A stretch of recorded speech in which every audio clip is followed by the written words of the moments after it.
Balat sibuyas ka, social media ang taguan, Diyos na buhay ang takbuhan. Ang pundasyon sa tamang pagtanggol, Tulfonatics Premium Vlog Starter Feeds. Siksik sa cloud chasing para lumaking mangmang, pabigat at palaging iyakin. Dahil troll at iyakin silang bata. Pagkulang sa pansin stage na sila, Tulfonatics Vlog Starter Feeds. Yun, magandang araw mga master at welcome sa ating YouTube channel. Ang topic natin ngayon ay good news, no? Ito ay patungkol sa kinaso ng Rapid Tulfo in Action Foundation na copyright infringement dito kay Atty. Libayan. Sa kasawiang palad mga Tulfonatics, dismiss. Pero nag-file lang sila ng motion for consideration pero dismiss pa rin. Na-dismiss pa rin yung kaso, no? Kaya mga Tulfonatics, iyak muna kayo sa Gedli. Dahil, no? 1-0. Kasi, di ba, yung panahon na to na nag-file lang kaso itong Rapid Tulfo in Action, di ba? Kaya Atty. Libayan, tuwang-tuwa kayo. Di ba? Sinasabi nyo pa nga na ang natutulog ng mahimbing paggising, may kaso. Ngayon, ang bawi namin. Diba? Ang bawi naman namin ngayon, ang natutulog ng mahimbing na Tulfonatics, 1-0. Iyak muna kayo sa Gedli mga Tulfonatics, no? Pero pag-usapan nyo rin to, ha? Ipaliwanag nyo kung paano na-dismiss yung kaso. Tsaka, pag-usapan nyo din. Di ba magagaling kayo dyan, no? Pag-usapan nyo to, bakit na-dismiss? Ay, nako. Mga Tulfonatics talaga, no? Pag masakit, ayaw i-content. Yun mga master, no? At good news lang tong natin ngayon. At, pero bago tayo magsimula mga master, no? Bago natin panoorin yung video ni Atty. Libayan na in-announce niya na na-dismiss na itong kaso na to, panoorin muna natin yung video ni Atty. Libayan na ilang months na ba to? Matagal-tagal na rin. No, ito. Rapid Tulfo in Action versus Atty. Libayan copyright infringement. Ito ay nung 11 months ago, no? 11 months ago, tagal din, no? Ito yung yung nag-file ng ng copyright infringement yung Rapid Tulfo in Action, no? Panoorin natin 'to tapos punta tayo doon sa nag-announce na si Atty. Libayan. Para makita naman ng mga Tulfonatics yung nila, yung journey nila. Na happy sila dahil nakasuhan si Atty. Libayan. Kasi tuwang-tuwa talaga sila nun eh. Nakasuhan si Atty. Libayan, di ba? Tapos ngayon, di ba, na-dismiss nga to pero may kaso ulit. May kaso na naman, no? Ito naman yung cyber libel tapos literal talaga, no? Literal na multiple cyber libel yung kinaso kay Atty. Libayan. Tapos meron pang disbarment case na pinal din kay Atty. Libayan, di ba? Yan. No? Na lang natin yan. Tignan na lang natin kung ano yung mangyayari sa mga bagong kaso. Pero dito sa copyright infringement, at least na-dismiss, di ba? Nag-file lang sila ng motion for consideration. Okay? Pero bago tayo magsimula mga master, special shoutout tayo kay special shoutout tayo kay Obscure, no? Obscure, shoutout sa iyo master at thank you sa pag-accept ng aking request song na The Man Who Can Be Moved ng bandang The Script, no? Ang galing mga master, no? Kung gusto niyo palang manood ng mga cover song, puntahan nyo yung YouTube channel ni Obscure. Obscure, yun Obscure talaga. Yung lalagay ko na lang yung link ng kanilang video, no, yung YouTube channel ni Obscure sa comment section. Subscribe nyo si Obscure. Ang galing niyan, ang galing. Thank you so much sa iyo, master, no. Tsaka kay Neil Canvas. Ang galing nito, ang galing. Shoutout sa iyo, master pala. Ang galing niya mga master, yung tawag nito, yung sa kuko, nagpi-paint siya sa kuko. Ang galing. Talagang niya kasi ang ginawa niya, nagpaint siya ng mga mukha ng mga small vlogger. Yung mga small vlogger na na siyempre yung sa community ng Kabatas, sa Armados, nagpaint siya sa galing sa kuko na Hindi ko alam kung kuko ba totoong kuko ba 'yun o yung plastic. Pero siya, kaya nga nail canvas. Gano'n, siya, nagpe-paint siya. Ang galing, ang galing.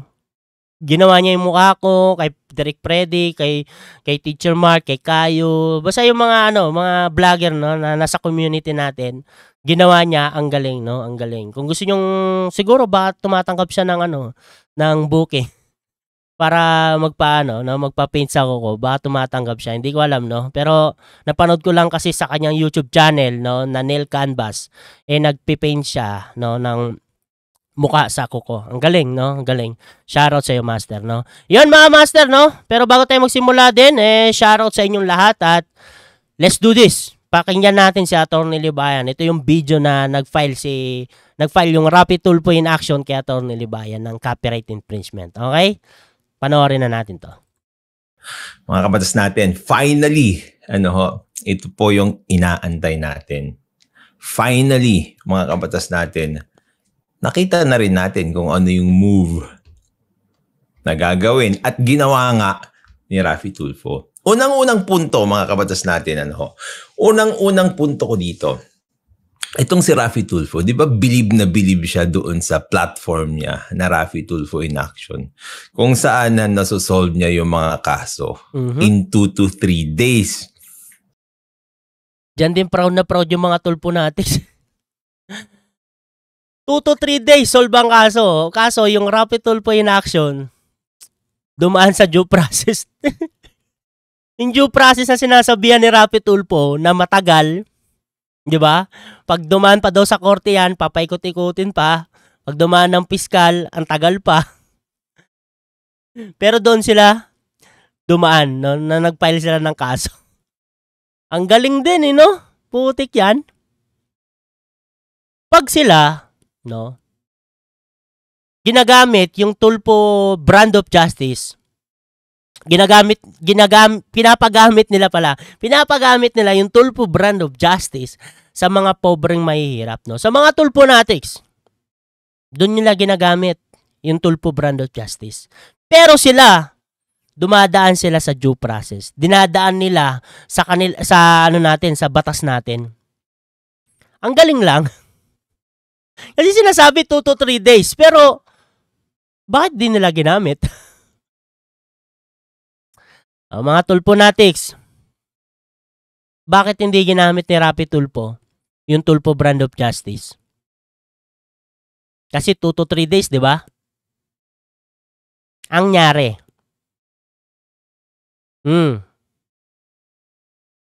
Isip, mga Tulfonatics. Bakit ganon? Bakit yung Raffy Tulfo in action hindi ginamit yung sarili nilang justice? Yung Tulfo brand of justice. Diba 2 to 3 days? Kaya lagi kayong umiiyak Kasi ang hirap depensahan ni Idol, Diba? Ang hirap depensahan, diba?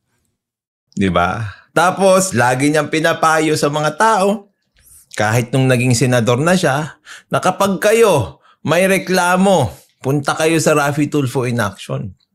Diba? May reklamo sa DOLE, may reklamo sa pag-upload ng video, may reklamo ng kahit ano. Punta kayo sa Raffy Tulfo in action, masosolve niya in 2 to 3 days, mga kabatas natin. Kaya lang, anong nangyari, Raffy Tulfo? Bumigay ka rin sa due process. Diba? Bumigay din sa due process. Bakit? Kasi wak naman talaga yung Tulfo brand of justice. Sipin nyo, di ba? Yung mga away pamilya na dinadaan sa Raffy Tulfo in action, di ba? Anong nangyayari, mga Tulfonatics? Di ba, nagsimula sa barangay yung awayan nila. O saan binabalik ni Raffy Tulfo? Tsaka ng Raffy Tulfo in action. Di ba sa barangay din? Doon pinag-aayos. Ay, nako. Kaya ganyan Lumiligwak Puti kasi na Tulfo brand of justice yan. Grabe, no? Pero nauuto pa rin yung mga tulponatics. Ba't nauuto pa rin kayo mga tulponatics? Hindi ko maintindihan. Ito, si Rapi Tulfo. Yung Rapi Tulfo in action. Sila dumadaan sa due process. Tapos sila, pinapagamit sa inyo yung Tulfo brand of justice. Tapos, naniniwala pa rin kayo. Hindi ko maintindihan. Ayaw nyo kasi makinig ng ng mga tawag nito, mga opinion eh. 'Di ba? Naniniwala lang kayo kay Rapi Tulfo. 'Di ba? Kaya kayo ganyan. Kahit nakikita nyo na may mali, hindi nyo pa rin, parang hindi kayo gumagawa ng paraan para malaman kung ano yung totoo. Yung totoong nangyayari. Kasi nga isipin mo, hindi sila dumadaan sa Tulfo brand of justice. Hindi nila ginagamit yung 2 to 3 days na yan. Dahil alam nila hindi effective. Di ba? Tapos kayo, gustong-gusto nyo mapunta sa Rapi Tulfo in action. Bakit? Hindi nyo ba talaga nakikita na may mali? Isip naman kayo mga tulponatics, makinig kasi kayo ng mga opinion ng iba. Di ba? Kapwa Pilipino tayo. Binibigyan lang namin kayo ng idea na talagang, yan talaga, yung Tulfo brand of justice na yan ay wak. Kasi nga, isipin mo, si Rapi Tulfo, tsaka yung Rapi Tulfo in action, dumaan sa due process. Ngayon nga, latest, diba? Latest, si Rapi Tulfo mismo, nagkaso ng multiple cyber libel sa mga small vlogger. Isipin nyo yun. Tapos sa inyo pinapagamit yung Tulfo brand of justice, putik mag-isip naman kayo. Malala na yan.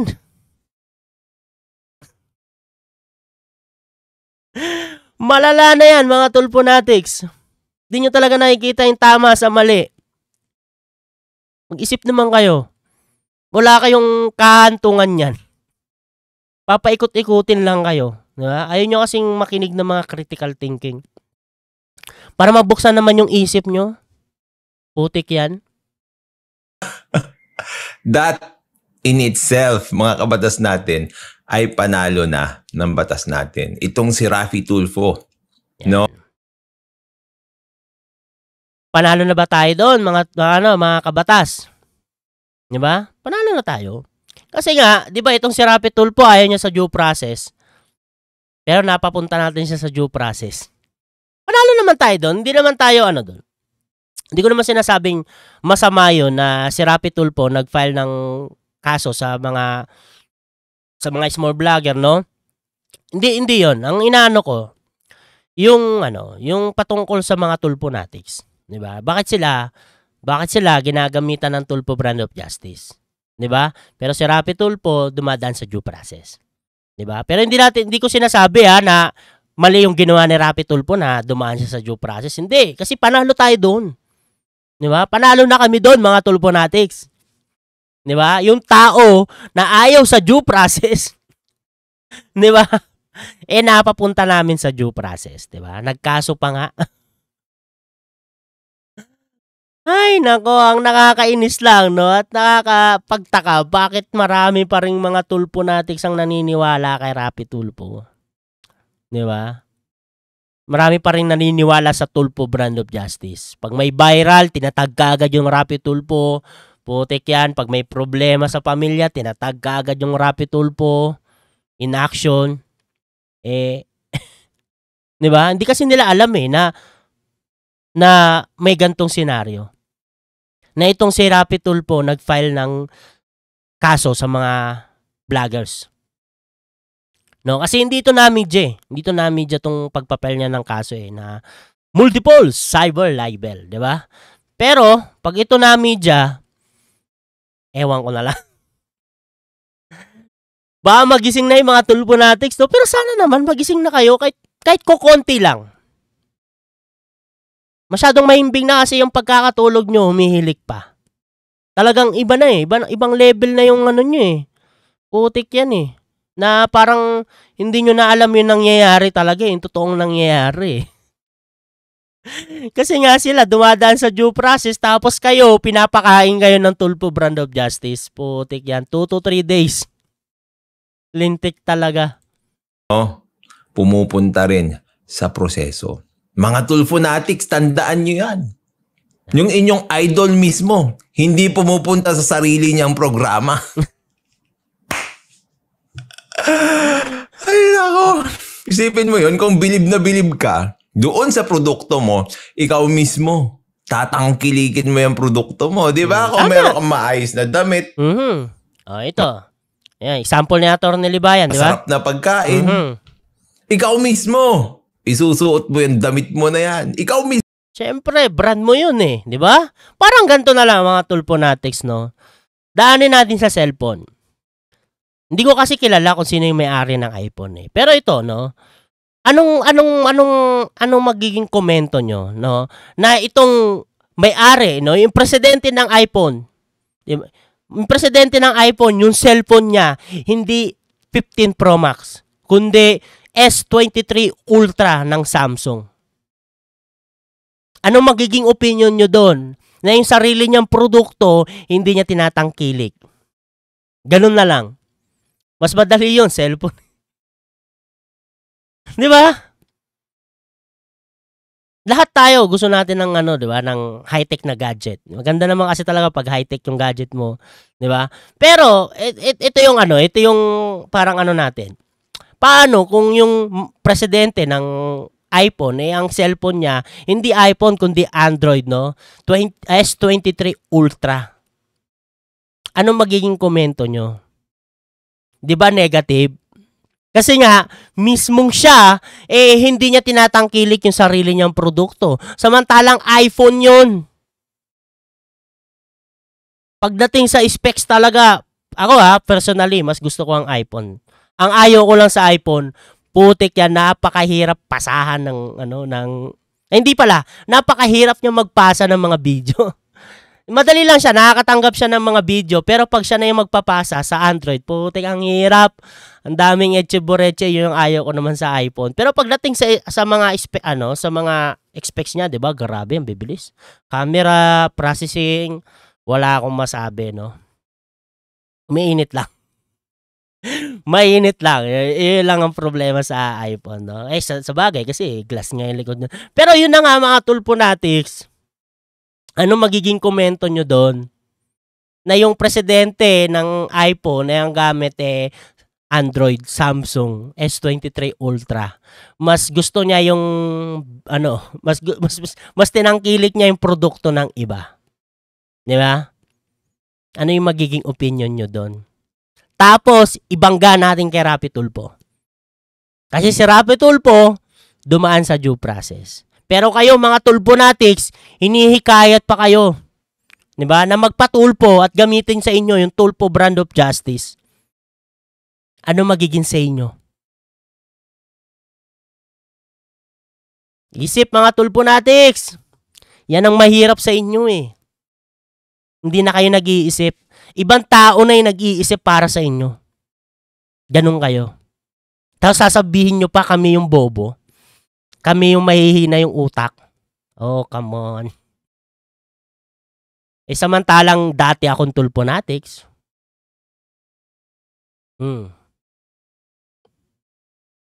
Kasi kung kami yung mahina yung utak, dapat nag-stay ako, 'di ba? Kung mahina yung utak ng mga kabatas, 'di ba, mga bobo.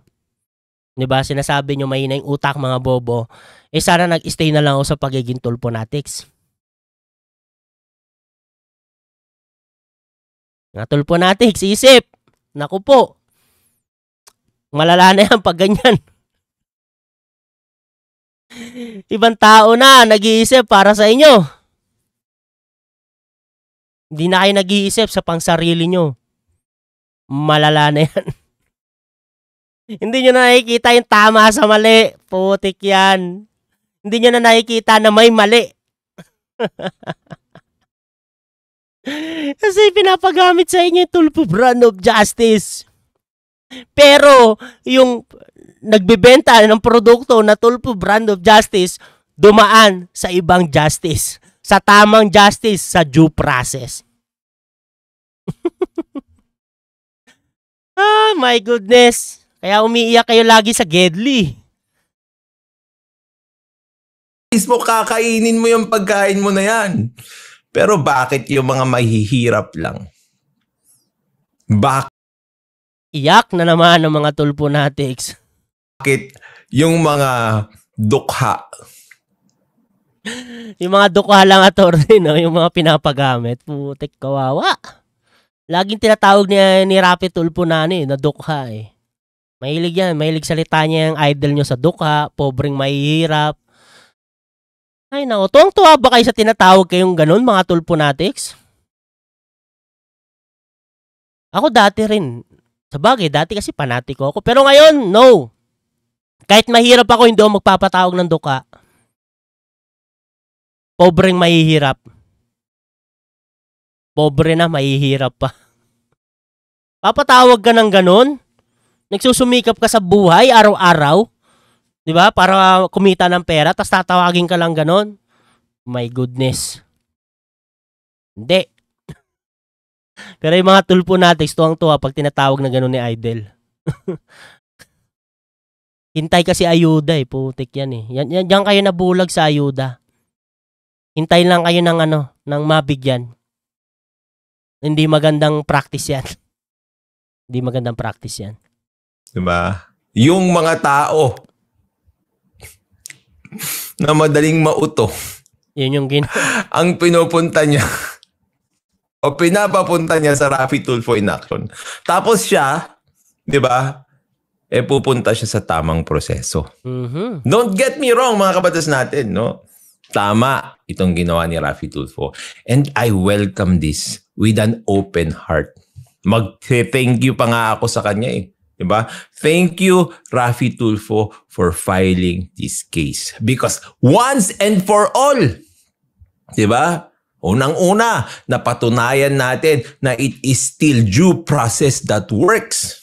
Yes. Pangalawa, masasagot natin yung mga kagalingan mo sa pagkaso. Mm-hmm. Diba? Pag may mga questions kayo, mga kabatas natin, sabihin nyo lang dyan. At pag may spatan ko, sasagutin ko. Yan mga master, no? Punta na tayo sa isang video na ito yung latest.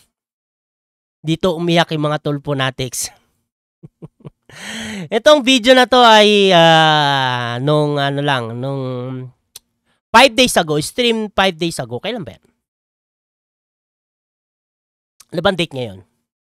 20. E di kung 5 days ago, 20 ba? Basta bago lang mga master, no? Bago lang. Mahina talaga ako sa pagbibilang. Sa pera lang mabilis, magbilang. Pero mahina ako sa pagbibilang ng araw. Hindi ko na kasi binabantayan eh. Ang binabantayan ko yung pag-uwi ko eh. Kailan kaya? Yung binabantayan ko date kung kailan, no? At yun mga master, no, bago lang itong video na to na in-announce ni Atty. Libayan yung pagka-dismiss ng kaso. No, ito yung good news. 'Di ba? Ito yung good news na iniyakan ng mga tulponatics. Kasi tuwang-tuwa sila, nag-file ng kaso yung Rafi Tulfo in action, 'di ba? Ngayon naman, iyak sila. Yan mga master, no, pakinggan na natin 'to. Para mag-iyakan lalo yung mga tulponatics. Kasi alam ko yan.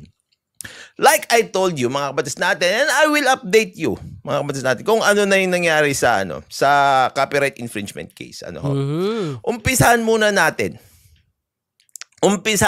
natin nung natanggap ko yung copyright infringement case. Yan pinaload natin kanina. Di ba? I know the purpose of that copyright infringement case also. And I told you. And I'm telling you once again, that is a slap suit. So, ano na ngayon, mga kabatas natin? Kasi, akala nila titigil sa Atty. Libayan. Pero hindi, tuloy-tuloy, no? Tsaka yung panahon na yun, no? Pagkakalam ko talaga yung panahon na yun, kunti pa lang yung mga kabatas na nag-vlog. Kasi ako, nanonood pa lang ako noon kay Atty. Libayan, eh. Yung video ko siguro, mga 6 months? Yun siguro yung pinaka, hindi ko lang sure, no? Pero baka siguro mga 6 months. 6 months to 7 months or 8 months na akong nagbablog. No? Patungkol sa ano natin, sa community natin, syempre, tsaka yung pagkontra sa mali, di ba? Di ba? Yun yung simula ko siguro, mga 7 months, no? Pero yung panahon na to na 10 months, siguro si Jessay pa lang. Or meron na si Teacher Mart. Meron na rin siguro si Teacher Mart. Pero si Kayo kasi matagal na si Kayo eh. Pero hindi pa ba? Or nirekomenda na rin siya ni Atty. Libayan. Hindi ko na rin tanda eh, no? Pero konti pa lang talaga, no? Konti pa lang yung kabatas, no? Pero ngayon, gulat sila. Nagulat sila, lalong dumami. Hindi natakot, diba? Hindi natakot, hindi uminto si Atty. Libayan. Tapos ngayon, latest, nag-file ulit sila ng kaso. Multiple cyber libel naman, no? Tapos kasama na yung mga small vlogger. Putik yan. Kaso nga lang, yung in-announce yun, akala siguro nila titigil. Titigil yung mga small vlogger, pero hindi. Putik, tuloy-tuloy pa rin. Lalo pang dumami, no? At lalo pang lumakas. Diba? Lalo pang lumakas, lalong naglabas ng ng pag-criticize sa mali, 'di ba? Lalong dumami yung mga nagki-criticize sa mali, 'di ba? Akala talaga nila hihinto. Hindi, tuloy-tuloy. Kaya umiiyak lagi yung mga tulponatics. Kasi pansin nila, dumadami at saka lalong lumalakas Ay, nako, putik yan. Iyak na lang talaga kayo sa Gedli. Natin ang status nun. Ang status niya ngayon, mga kabatas natin, actually na-dismiss yun. Dismiss, mga tulponatics. Iyak talaga kayo sa Gedli. Pag-usapan nyo to kung paano na-dismiss at bakit na-dismiss. Di ba magagaling kayo dyan? Pag-usapan nyo. Di ba? Pero nag-motion for reconsideration sila. Ngayon, inaantay namin yung resolution ng motion for reconsideration. Nag-apela pa. Nag-apela sila. Okay? Yun ang status ng copyright infringement case. Ngayon, bilangin natin kung ilan ang final nilang kaso sa akin. Unang-una, yung copyright infringement. Okay? Pangalawa, nag-file sila, mga kabatas natin, ng cyber libel case. Multiple. Si Raffy Tulfo mismo. Pangatlo, nag-file sila ng cyber libel case. No? Itong si Attorney Garrett naman. Pang-apat, mga kabatas natin, nag-file sila ng disbarment case. Kasama na pala yung yung copyright infringement sa tatlo, no? Hindi pala tatlong cyber libel, kundi kasama na yung copyright infringement. Pero multiple pa rin. Multi. Di ba ang multi, marami na yun, di ba? Hindi naman kailangan tatlo. Basta multiple cyber libel. Pero ang dami pa rin, di ba? Ang dami pa rin. Di ba? Ang dami pa rin nun. Okay? Tungkol din sa mga content ko kay Raffy Tulfo. 4 na kaso. Imagine ninyo, mga kabatas natin, if I am not a lawyer, or I am not Ito, no?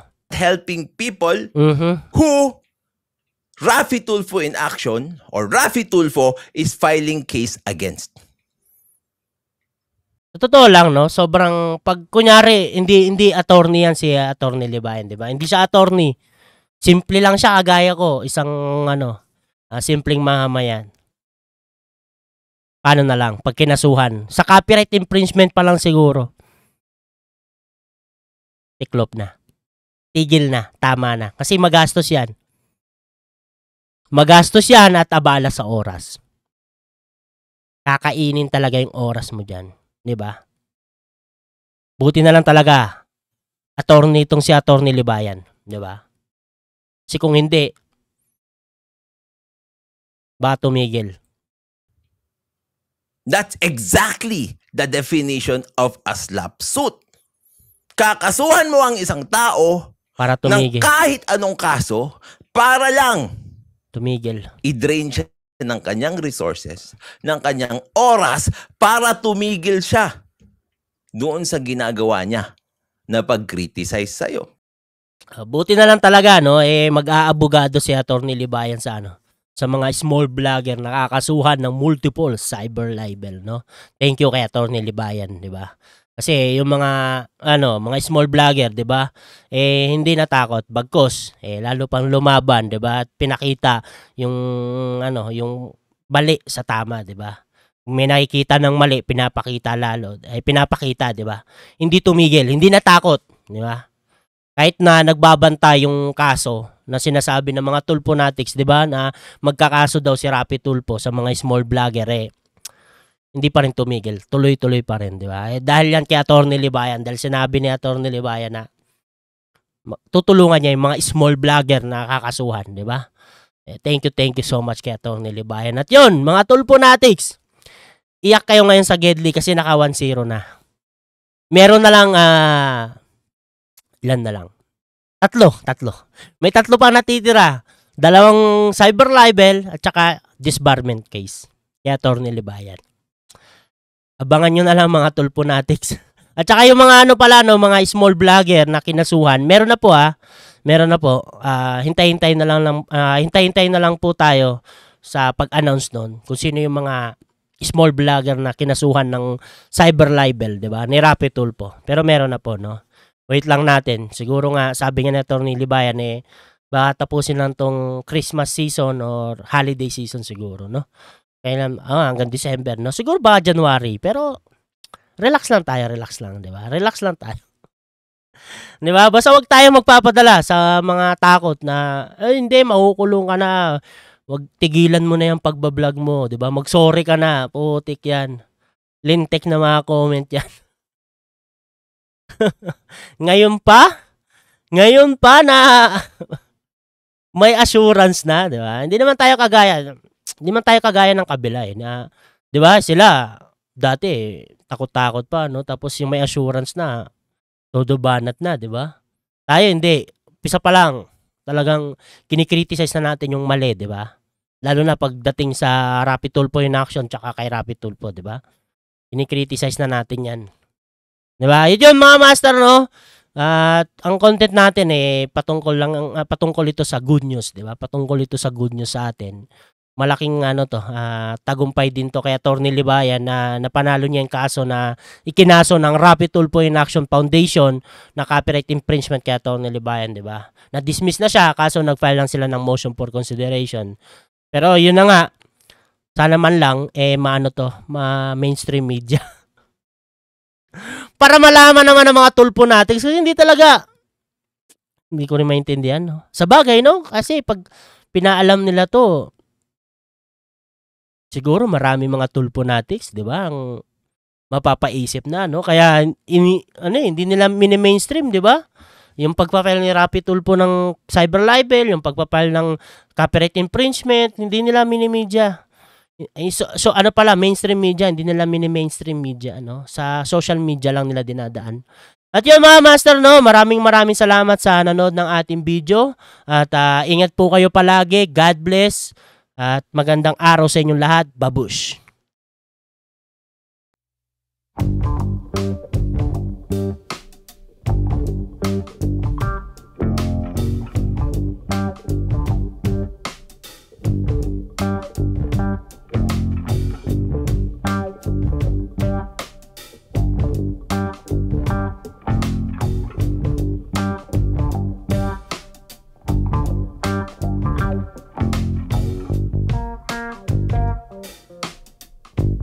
Yeah.